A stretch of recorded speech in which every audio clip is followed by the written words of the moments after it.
Ignace Bourget, par la miséricorde de Dieu et la grâce du Saint-Siège apostolique, évêque de Montréal. Faisons savoir que le 25e jour du mois de mars 1843, sur les 6 heures du matin, nous nous sommes transportés à la maison de la Providence, asile des femmes âgées et infirmes, établi au premier lieu à l'encoignure de la rue Sainte-Catherine et d'une rue projetée en cette ville, pour y célébrer la Sainte Messe et y donner l'habit de sœur novice dans l'Institut des Sœurs de Charité. À Mademoiselle Agathe Senet.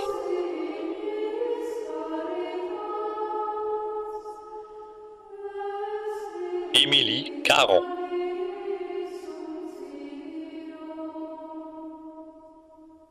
Madeleine Durand.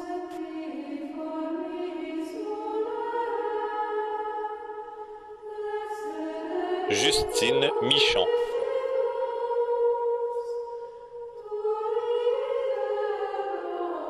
Marguerite Thibodeau.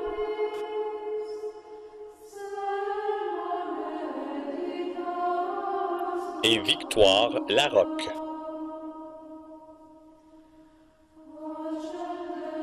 Mademoiselle Delphine Paiement prit aussi l'habit de l'Institut le même jour. Cette vêture s'est faite avec le chant du Veni Créateur. Une instruction, un acte de consécration à la bienheureuse Vierge Marie et la célébration de saint sacrifice de la messe à laquelle les dites novices communièrent.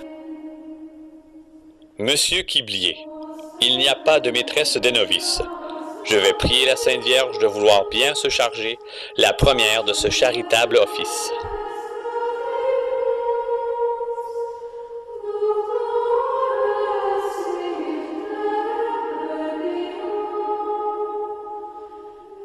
Le 8 juillet 1843, demoiselle Delphine Paiement sort de communauté.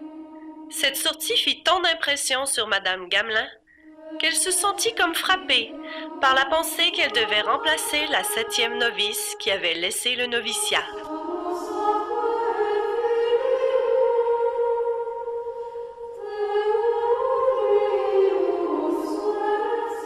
Le 8 octobre 1843, Madame Gamelin prend l'habit religieux. Elle s'avança à la balustre, se mit à genoux, ayant un cierge allumé à la main. Le directeur, Monsieur Prince, lut à haute voix l'acte de consécration à la Mère de Dieu. Ma chère et bonne amie, je suis arrivée, comme vous le savez, en bonne santé et avec la bonne intention de me consacrer entièrement au service des pauvres en prenant le saint habit de la religion ce matin. Le bon Dieu a béni mon voyage en exaucant mes prières. J'ai apporté avec moi les règles de Saint Vincent de Paul. J'espère donc que vous prierez le Seigneur pour moi et m'aiderez à le remercier de vouloir bien accepter le reste de ma vie. Ayant donné ma jeunesse au monde, il a fallu un peu de courage pour le faire. Veuve Émilie Gamelin, sœur de charité.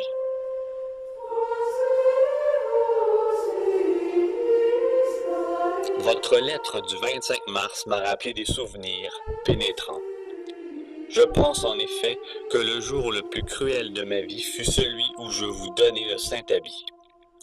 Il faut vous dire que lorsque je vous vis au pied du petit autel, qui fut celui de votre immolation, je fus saisi de cette pensée. Que vont devenir ces bonnes filles qui s'abandonnent à moi avec tant de confiance? Les voilà donc pour jamais perdues et flétries aux yeux de ce monde, si le succès ne vient couronner leur bon dessein. La cérémonie de cette première vêture se fit donc au milieu d'angoisses indicibles à votre sujet.